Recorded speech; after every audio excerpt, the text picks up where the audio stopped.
Com o nosso podcast Às Escuras.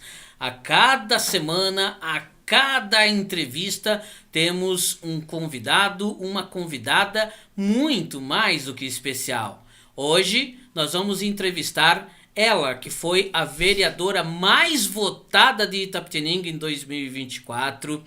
É presidente do PSD de Itapetininga, faz parte do PSD Mulher e agora é pré-candidata a deputada estadual pelo PSD. Uma das maiores lideranças da nossa região. Ela é simplesmente Júlia Nunes Machado. Seja bem-vinda, Júlia! Muito obrigada, obrigada pelas palavras. Que recepção calorosa, hein, Marcelinho? Obrigada pela consideração e eu tô muito feliz em estar aqui no seu podcast e preparada aí para as perguntas que virão.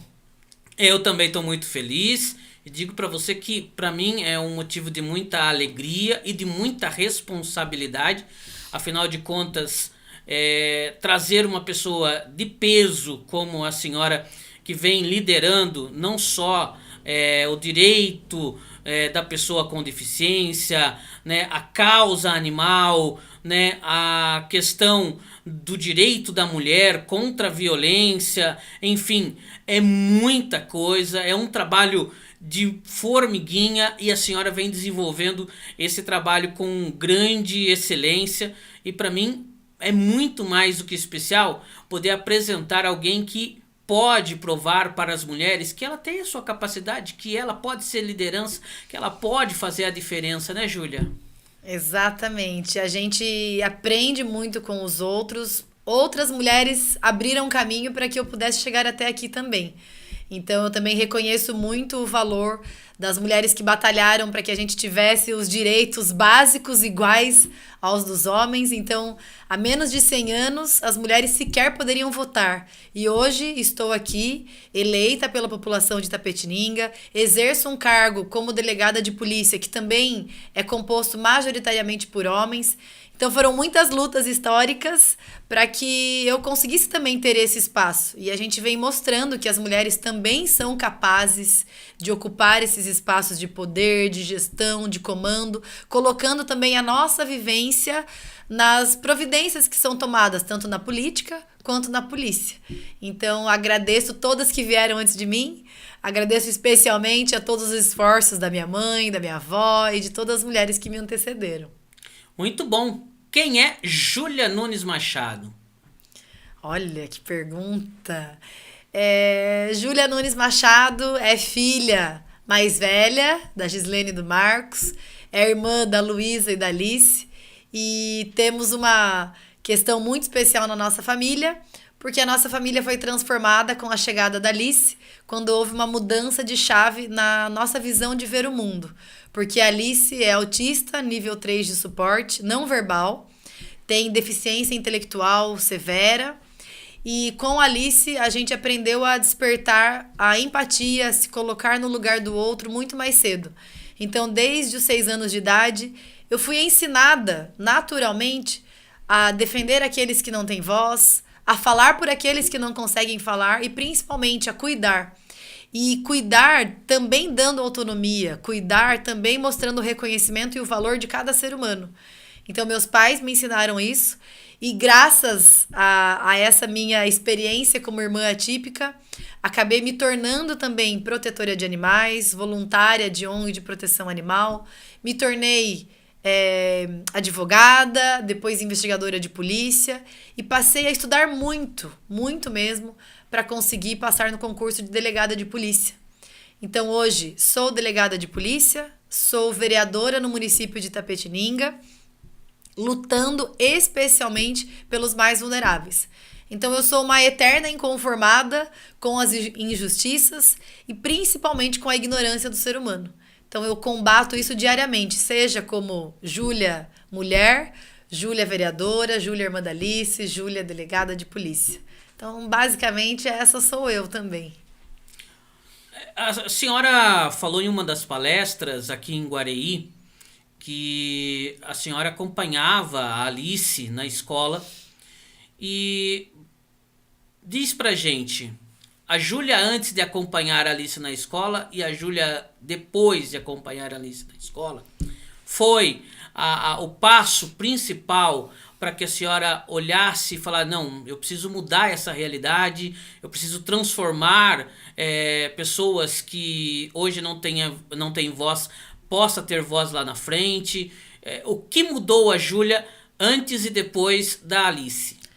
Com certeza, porque quando a Alice nasceu, não existia lei da pessoa com deficiência, não existia lei Berenice Piana, não existiam direitos básicos da pessoa autista.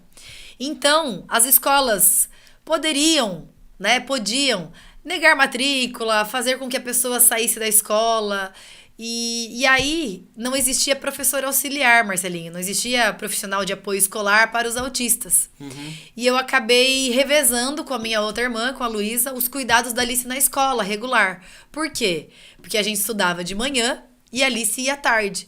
Só que a Alice, com 10 anos, ela já estava muito diferente das outras crianças de 10 anos. Porque como a deficiência intelectual dela também é severa, isso interferia muito no comportamento dela. Certo. Então ela não tinha autonomia de ir ao banheiro sozinha, ela não tinha autonomia de comer o lanche e também de socializar com os alunos da idade dela. E aí a gente revezava, então eu estudava de manhã e à tarde a gente cuidava da Alice na escola. Dia sim, dia eu, dia Luísa. E certo dia, eu cheguei para cuidar da Alice junto com ela e percebi que todas as carteiras daquela sala de aula eram numa escola particular de Itapetininga. Todas as carteiras tinham um convite de aniversário, menos a carteira da Alice. E na hora que eu vi aquilo, eu pensei que tinham esquecido do convite da Alice. Afinal, era um convite de um aniversário de uma criança de 10 anos. Né? Não pensei que eu tinha havido um esquecimento. Só que eu não questionei nada a professora e cheguei em casa e comentei com a minha mãe. Olha, mãe, todo mundo recebeu o convite, acho que esqueceram o convite da Alice. Avisei para minha mãe, né? Pegar o convite na escola, enfim. Uhum. Minha mãe foi no dia seguinte na escola e aí eu entendi o que o ser humano era capaz de fazer, né? Sendo muito preconceituoso e discriminatório. Na verdade, não houve um esquecimento daquele convite. Ela foi realmente não convidada. Então, dos 19 alunos, eu não lembro exatamente quantos, apenas ela não tinha sido convidada para a festa lá no buffet. E minha mãe ficou extremamente brava, triste, chateada, brigou na escola, questionou a diretora, a coordenadora, que providências que elas iam tomar, como que aquilo poderia acontecer dentro de uma escola. E aí aquilo foi passado para mim.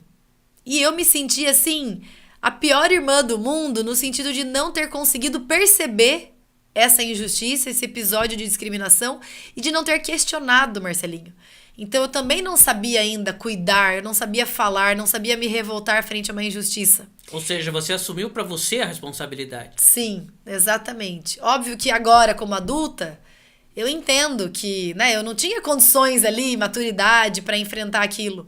Mas aquilo mexeu muito comigo e eu trouxe esse episódio pro resto da minha vida, me revoltando e me frustrando frente aí às injustiças. Então eu sou uma eterna inconformada e, obviamente, desde aquele episódio eu comecei a entender que o mundo era cruel, sim, com pessoas como a minha irmã. E quando eu falo pessoas como a minha irmã, é qualquer pessoa que tenha qualquer tipo de deficiência, de dificuldade, qualquer barreira no seu dia a dia.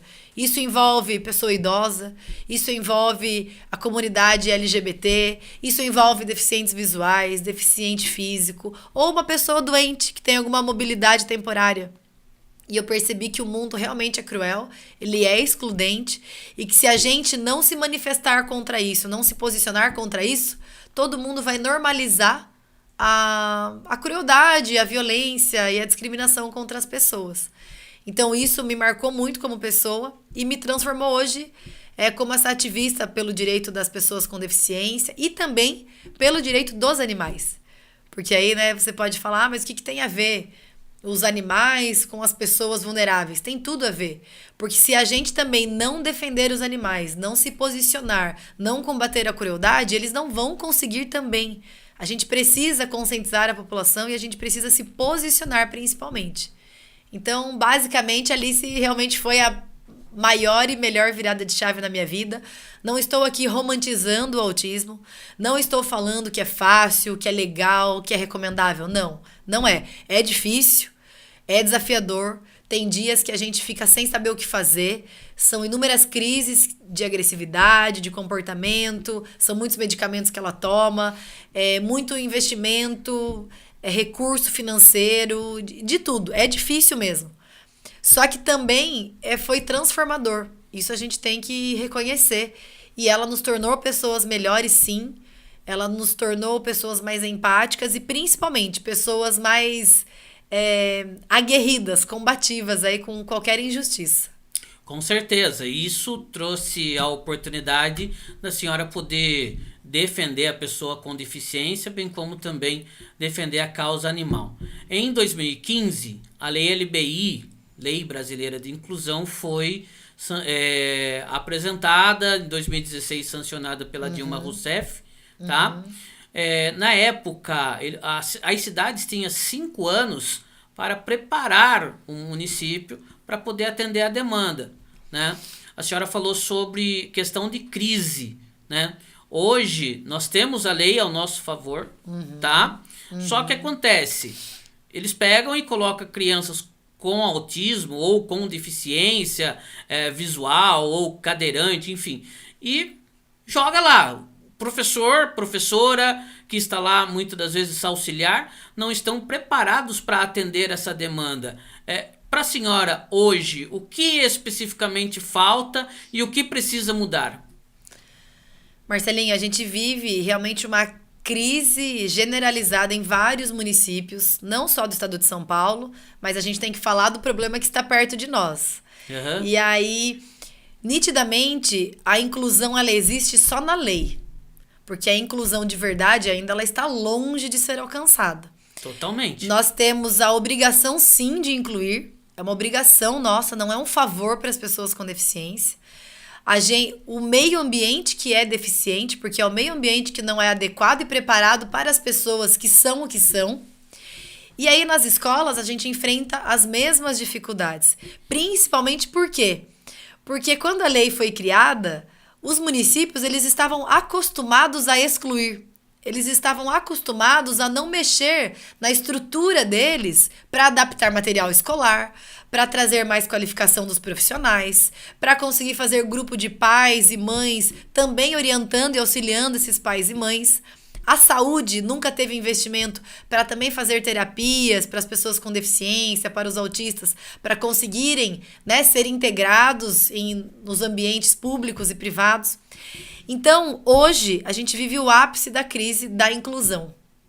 Por quê? O direito existe na lei, as pessoas estão mais informadas, então elas exigem que esses direitos sejam respeitados, e o poder público ainda não conseguiu se conformar com isso.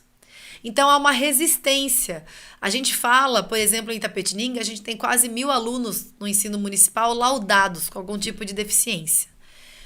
E aí, a gente não tem ainda em todas as escolas, por exemplo, sala de educação inclusiva, de educação especial. A gente não tem ainda professores nomeados o suficiente com qualificação para o ensino especial. A gente só tem uma APAE em Itapetininga, que já está superlotada, assim como em Guareí está superlotada, assim como em qualquer outra cidade que tenha APAE.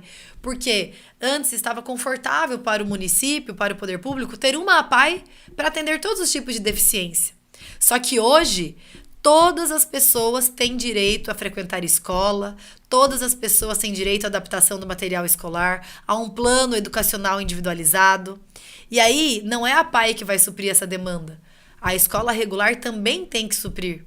Então, ainda falta concurso público, falta as escolas particulares assumirem também o dever da inclusão, que elas são as menos exigidas, porque muitas pessoas têm vergonha, se sentem constrangidas de exigir que a escola particular também cumpra a lei brasileira de inclusão. Essa exigência só vem para o poder público, contra o poder público. Mas a escola particular também tem que ter professores qualificados para a educação inclusiva. A escola particular também tem que ter uma sala de educação especial ou profissionais para fazerem esse papel. E a gente não vê isso ainda. Então ainda a sociedade é resistente em entender que todo mundo tem que incluir. E que hoje pode ser a minha irmã, mas amanhã pode ser o filho, a filha, o irmão, o sobrinho de qualquer pessoa. Então não dá pra gente... E eu hoje estou lutando não pela minha irmã, Marcelinho. Sim. Porque eu sei que ela não vai ser beneficiada com o que eu tô fazendo. Eu tô lutando para que outras gerações não passem pelo que a gente passou lá em casa. Mesmo porque, basicamente, a lei ela é muito lenta, né, doutora? Hoje você faz um projeto de lei, leva anos para você ter o resultado. A execução devida, exatamente. Então, hoje falta investimento do poder público, hoje falta conscientização da população, hoje falta informação para as famílias das pessoas com deficiência e para as pessoas com deficiência realmente dos seus direitos e os caminhos que ela deve percorrer. Infelizmente, de forma administrativa, pouca coisa elas vão conseguir. Talvez elas vão ter, sim, que ir atrás da Defensoria Pública ou atrás de um advogado, conseguir parcelar o advogado, conseguir, de alguma forma, fazer valer o seu direito entrando com uma ação judicial. Essa é a realidade da maioria das pessoas que conseguem o direito previsto na lei. Infelizmente, é isso. Doutora, mas nisso, o que o deputado, governador pode trazer de melhorias dentro do nosso estado? Porque nós vemos, por exemplo, o governo federal lançou o passe livre para quem é deficiente visual ou outras deficiências, né? Em 1998. Eu lembro porque eu tive a carteirinha. Você imagine, eu posso pegar o avião e ir direto lá para Bahia, posso ir lá pro Acre, Rio de Janeiro, não pago passagem. Mas para mim ir daqui de Guaria, de Itapetininga a Sorocaba, tem que pagar passagem. E temos aí o direito da passagem intermunicipal através de alguns requisitos com a carteirinha. A gente tem que batalhar para que esse direito seja respeitado. O direito está na lei, mas ainda não é aplicado. Porque muitos municípios também têm a dificuldade de entender que eles têm que respeitar a lei. E sabe o que eles falam? Que só vale para ônibus de 2 portas, circular, que seja intermunicipal. Guareí, Itapetininga não tem ônibus intermunicipal circular. Guaria, Sorocaba, de Itapetininga, Sorocaba também não tem. E aí como que fica? Temos que fazer trajeto especificamente de Guareí a Tatuí. Para conseguir. Para poder conseguir, porque lá tem circular que vai até Iperó, de Iperó para Sorocaba. Gente. E aí eu pergunto para você, quanto tempo eu consigo economizar se eu fizer o transporte daqui de Guareí para Itapetininga, Sorocaba? Muito mais tempo eu vou economizar, mas e cadê a lei? Exatamente. E o governador, deputado estadual, prefeito, vereador, eles têm que entender que, primeiro, tem que ter prioridade orçamentária para essas causas. Então, a gente tem sim que os governadores, os deputados têm que apoiar os municípios a obterem recursos para conseguir investir, por exemplo, nessa questão de transporte coletivo para a pessoa com deficiência, na construção de uma escola de ensino especializado, no aumento de vagas para a questão da saúde, para essas pessoas terem acesso a terapias e a diagnóstico, porque tudo hoje está defasado, Marcelinho. Sim. E a gente percebe que isso ainda não é a prioridade política. E enquanto a gente não colocar pessoas que representem esses interesses lá, infelizmente a gente vai ver a mesma política, a velha política sendo feita. Então a gente precisa abrir caminhos para que também esse assunto seja cobrado, seja representado, porque infelizmente quanto menos se fala, quanto menos se mostra, mais esse assunto vai ser esquecido. Então a gente precisa fazer com que o assunto seja debatido, promovendo também cursos de aperfeiçoamento, de qualificação, seminários, simpósios. Eu, como vereadora, venho tentando fazer essa movimentação também através da sociedade civil. Porque muita coisa também vai depender do interesse da sociedade, da exigência da sociedade civil em relação a isso. Porque a política, ela é um jogo de interesses. E a gente também tem que mostrar que a população exige que todos tenham direitos básicos respeitados. E aí, então, além do recurso, a gente tem que ter trabalho, tem que ter responsabilidade social com o cargo que a gente exerce, para trazer esse assunto, para trazer mais pessoas engajadas a batalharem pelos mesmos interesses. E a inclusão, a proteção animal, a repressão do crime, né, contra as mulheres passa pelo mesmo processo. O crime contra a mulher, ele embora seja noticiado todos os dias, a gente vive uma epidemia aí de feminicídio, mas ele já conseguiu ter bastante espaço na política para entender que precisa de recurso para isso. Precisa de investimento de policial, de viatura, de psicóloga, de assistente social. A gente já vem estruturando melhor. Mas ainda a gente está longe de acontecer isso com as pessoas com deficiência, e com os animais nem se fala então, né? Estão lá em último lugar. Exatamente. Podemos falar de vários municípios. Guareí, então, também não fica diferente. Você vê vários animais abandonados, Júlio. Eles pegam... Pessoa tem capacidade de colocar o animal no carro, aí vai na rua e, essa rua aqui tá boa, vamos soltar esse animal aqui. Solta na pista aí, bem tranquilo, sabendo que esse animal pode ser atropelado, mas não quer nem saber. Vamos evitar os animais em casa. E acaba soltando.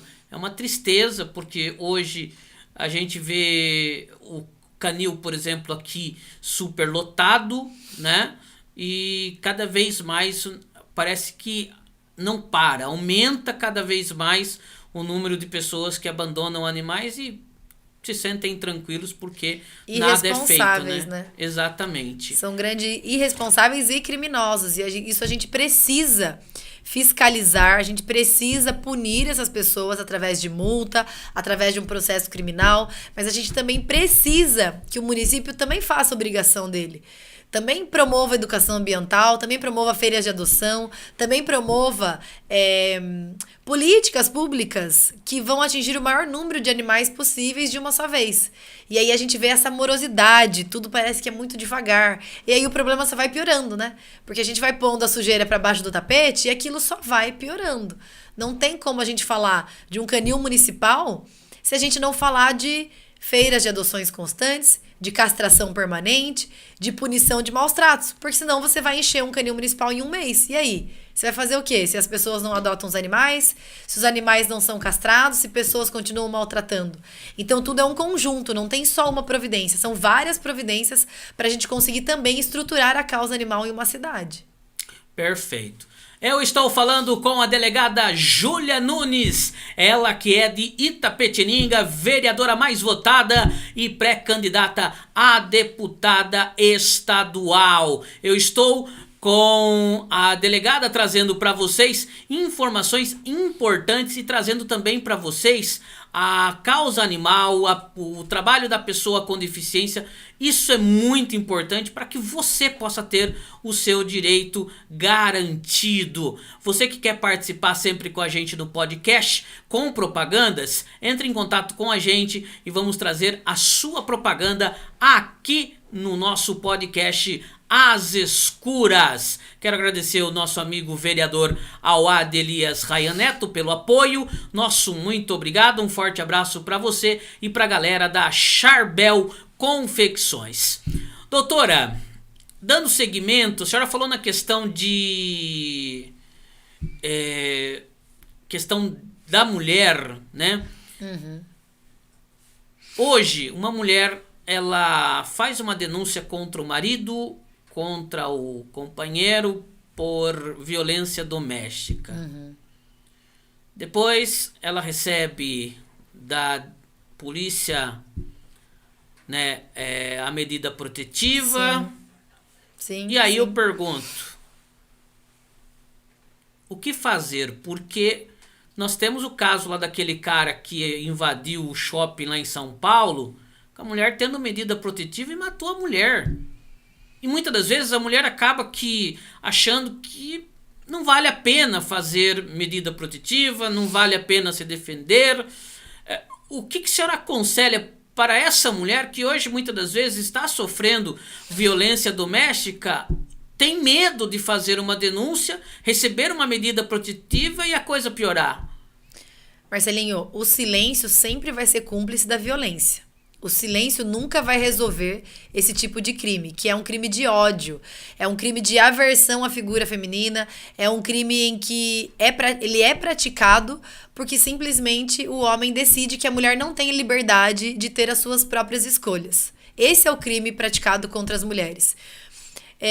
A gente vive numa sociedade machista, estruturalmente, o machismo não está só dentro das casas, está também nas repartições públicas, está nas empresas, está em todos os lugares. Porque isso é uma questão cultural que a gente veio aprendendo de que o homem, por muito tempo, ele teve mais direitos e teve uma posição superior em relação às mulheres.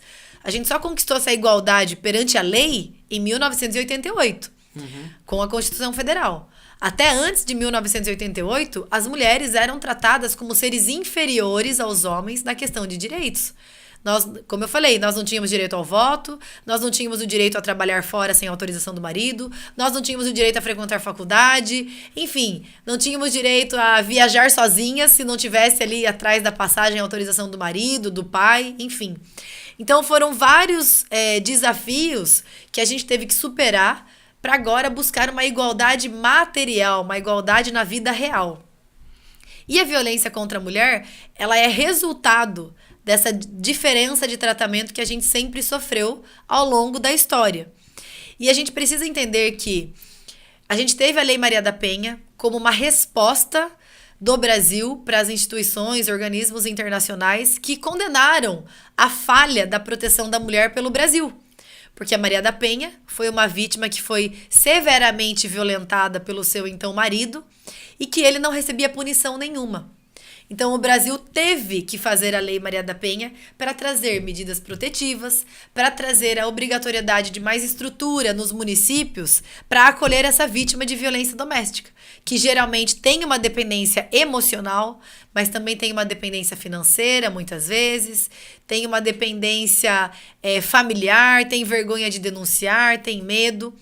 Mas o que eu sempre falo, se a gente não denunciar, se a gente não der o primeiro passo, a polícia, os órgãos de proteção nunca vão conseguir alcançar essa mulher, Marcelinho. Sim. É óbvio que há o risco do descumprimento, mas a maioria dos feminicídios são praticados contra as vítimas que não têm medida protetiva. A medida protetiva tem um poder de prevenção, de prevenir sim, mas é óbvio que muitos criminosos imbuídos aí do ódio que eles têm à figura da mulher, eles vão tentar burlar a lei. E aí agora, pensando exatamente nisso, os estados vêm se movimentando para tentar evitar o descumprimento de medida protetiva. Então, hoje, né, tive a possibilidade de visitar o município de Cesário-Lange.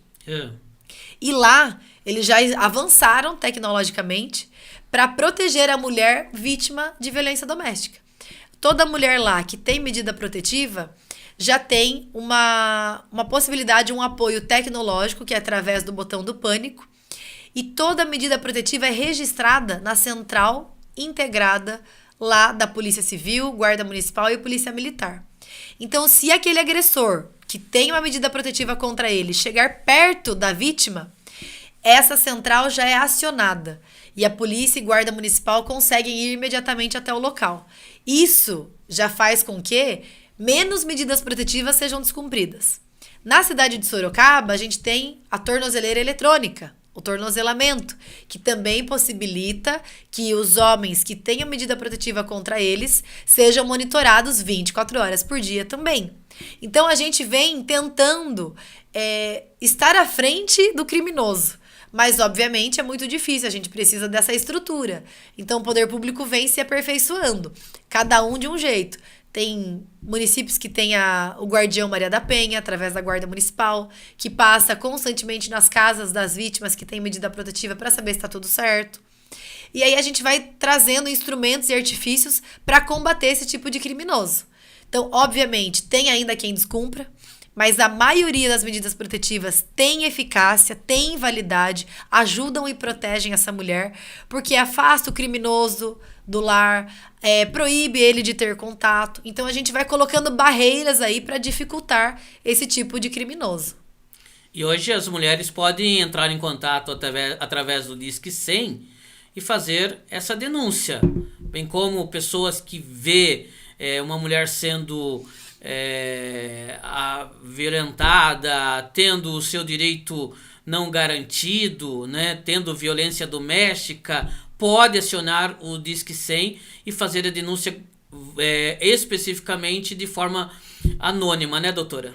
Exatamente. Então eu gostaria muito de falar com todas as mulheres aqui que se você está sofrendo algum tipo de violência, e não necessariamente só a violência física, a violência psicológica, as humilhações, os constrangimentos, as manipulações, os xingamentos, se você está sofrendo algum tipo de violência sexual, está sendo obrigada a praticar sexo de determinada forma, com violência, com ameaça, se você está tendo também seus bens, seu patrimônio todos destruídos por conta de um agressor dentro da sua casa, você pode e deve fazer a denúncia, seja através do Disque 100, que é completamente anônimo, gratuito, funciona 24 horas por dia, ou na Delegacia da Mulher online, através do seu celular. Você não vai precisar sair da sua casa para pedir essa medida protetiva, para registrar o boletim de ocorrência. Mas também, se assim desejar, vá até a delegacia mais próxima da sua casa, exija o registro do boletim de ocorrência e também solicite a medida protetiva,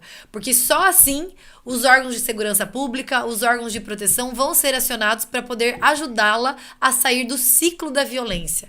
Eu sei que também não é um desafio fácil você sair de um ciclo da violência em que você muitas vezes casou idealizando muitas coisas boas, que você tem também muitas das questões religiosas envolvidas nesse relacionamento, mas saiba que só você vai poder também tirar você dessa situação. A gente vai ajudar, a gente vai estar lá estendendo a mão, mas a gente precisa que você também estenda a mão pra gente, pra tirar você desse fundo desse poço que tem sim esperança, tem sim a possibilidade. Guareí tem assistente social, tem psicóloga, as municípios da região também, tem advogadas que podem dar esse apoio e tem as delegacias. Então contem com a gente, contem com a nossa força de trabalho pra gente tirar vocês desse local. Doutora, eu tenho uma amiga do litoral de São Paulo que estava num relacionamento complexo, abusivo, né? Eu pedi que ela procurasse a equipe, né, da promoção social para que pudesse procurar uma psicóloga. Mas e aquela mulher que muitas das vezes está numa depressão, não sabe como resolver o problema, o que a senhora indica? Porque muitas das vezes ela não tem coragem de sair da casa dela, não tem coragem de denunciar o agressor, muitas das vezes conversa com a psicóloga fala, você deve, por exemplo, sair da casa, mas ela não tem essa coragem, ela não tem essa condição. Ou muitas das vezes depende também na questão de financeira. O que a senhora pode indicar para essa mulher para que ela possa entender que ela tem que pensar nela? Porque muitas das vezes a mulher que está na depressão, ela entra com ansiedade e ativa um gatilho que pode muitas das vezes ocorrer num suicídio. Ela mesma pode achar que não deve prosseguir a vida e acabar tirando a própria vida por conta desses detalhes. Você, como mulher, o que você pode falar para essas mulheres que muitas das vezes se sentem desprotegidas? Marcelinho, a gente tem que entender que uma das técnicas de prática de crime por esses agressores geralmente são homens. Não que não tenha entre relacionamentos homoafetivos, entre mulheres. É possível também ter relacionamentos abusivos.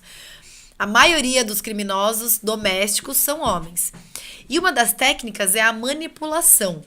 E principalmente a humilhação, o constrangimento, para que aquela mulher cada vez mais se sinta inferior, se sinta sem utilidade, sem serventia, sem valor. E também ela fique isolada da família, isolada dos amigos, que podem de alguma forma mostrar para ela que a vida pode ser diferente e o amor, ele não pode ter dor, o amor, ele não pode ter sofrimento. Então, é um trabalho multidisciplinar, Marcelinho. Não tem só uma solução para a gente tirar a mulher desse local. Mas, primeiro, ela tem que se sentir acolhida, ela tem que se sentir, de alguma forma, cuidada, ela tem que ouvir palavras de incentivo, de, olha, se você sair, eu tô aqui, saia, você vai conseguir sair dessa, você pode outra coisa, você é autossuficiente. Obviamente, tem a questão financeira. E é por isso que hoje uma das medidas protetivas é o auxílio aluguel. O governo, o poder público está tentando de todas as formas dar possibilidades para que essa mulher tome coragem e saia disso. Então, a mulher ela tem que ser acolhida, ela tem que ter uma rede de apoio ali em volta. Por isso que é importante a busca por ajuda. E também, se você está percebendo que algo está desconfortável, está incomodando, que aquela mulher, aquela amiga está cada vez mais isolada, cada vez mais triste, ofereça ajuda, faça a denúncia você também, porque em briga de marido e mulher hoje a gente mete a colher, a gente mete o garfo, a faca, a gente mete na cadeia se for necessário. Então a gente tem sim que, óbvio, de acordo com as nossas possibilidades, interferir naquilo, oferecer ajuda, perguntar, viu, você tá bem? Você tá feliz? É isso mesmo que você quer? Olha, eu tô aqui, eu tô do seu lado, vamos sair dessa. A gente tem que encorajar e fortalecer essa mulher, dando possibilidade da independência financeira, dando a possibilidade também dessa desvinculação, né? Quebrar as correntes da dependência psicológica dessa mulher. E isso a gente vai conseguir através da fala, obviamente, de comportamentos e também muitas vezes através de alguma denúncia, Marcelinho. Sim. Que a gente denunciando, a gente pode às vezes fortalecer a mulher a tomar coragem e sair daquele local. E muitas das vezes evitar um problema muito maior, né? Exatamente. Então, a violência doméstica, ela começa de forma muito sutil. Ela não começa geralmente na agressão física. Ela vai dando sinais. É o isolamento, é o controle excessivo do celular daquela vítima, das amigas, dos filhos de outro casamento, da própria família. Não pode ir sozinha, não pode usar tal roupa. E começa a xingar, você é inútil, você não presta. Por que eu fiz isso? Você vai destruir nossa família. Começa a mexer com o psicológico e com a autoestima. Depois disso, vai evoluindo para o medo, para a tensão, para a autoridade, até que acontece a violência efetivamente. E muitas vezes a mulher repete esse ciclo com o agressor inúmeras vezes e pode acabar com o feminicídio. Mas antes, esse agressor de violência doméstica, ele dá sinais. Então, não deixe de lado os sinais, perceba e no primeiro incômodo, tente sair disso o mais rápido possível, porque infelizmente isso é um ciclo que acaba se tornando um ciclo vicioso. Tem a fase da lua de mel, que é a fase do ciclo da violência, em que aquele agressor pede desculpa, chora, promete que nunca mais vai fazer, promete que vai mudar, e pelo amor de Deus, dá mais uma chance. E é nessa chance, muitas vezes, que a vítima acaba perdendo a vida. Doutora, e muitas das vezes, assim, a pessoa pode sair desse relacionamento, né? A mulher pode encerrar esse ciclo, né? Mas, por conta da violência que ela sofreu por anos, meses, enfim, ela vai ficar com sequelas pro resto da vida, né? Principalmente na questão psicológica, emocional. Ela vai ter medo de tudo. Muitas vezes sim, e outras tiram da própria dor a força para ajudar outras pessoas, Marcelinho. Uhum. Então, muitas vítimas de tentativa de feminicídio, muitas vítimas de violência doméstica acabam tirando da dor delas, do sofrimento, do trauma, motivo suficiente para ajudar outras, para evitar que outras mulheres caiam na mesma cilada. Então, obviamente, há todo um ambiente manipulado para que a vítima fique nele, permaneça nele. E geralmente as pessoas de fora, as pessoas da família ou amigos que começam a perceber que algo não está bem, que algo está saindo da normalidade. Então, a gente precisa aí de toda essa conexão, né, entre família, poder público, polícia, para a gente conseguir tirar alguém desse tipo de relacionamento. Perfeito, muito bom. Não esqueça, hein, pessoal? Disque 100 se houver alguma violência. Eu estou no podcast As Escuras, aqui no estúdio da Condado Produções, trazendo para você a entrevistada de hoje, doutora Júlia Nunes. Era podcast As Escuras, mas eu acho que a gente pode dizer que é de frente com o cego, né? A Júlia tá de frente comigo. Júlia, vamos fazer um bate-bola aqui pra gente encerrar nossa entrevista. Família. Família é o melhor lugar que a gente pode ter na Terra. Amizade. Amizade é o que sustenta o ser humano. Segurança pública. Tem que ser prioridade e a gente vai lutar até o fim pra gente ter o direito de viver em liberdade com tranquilidade. Mulher.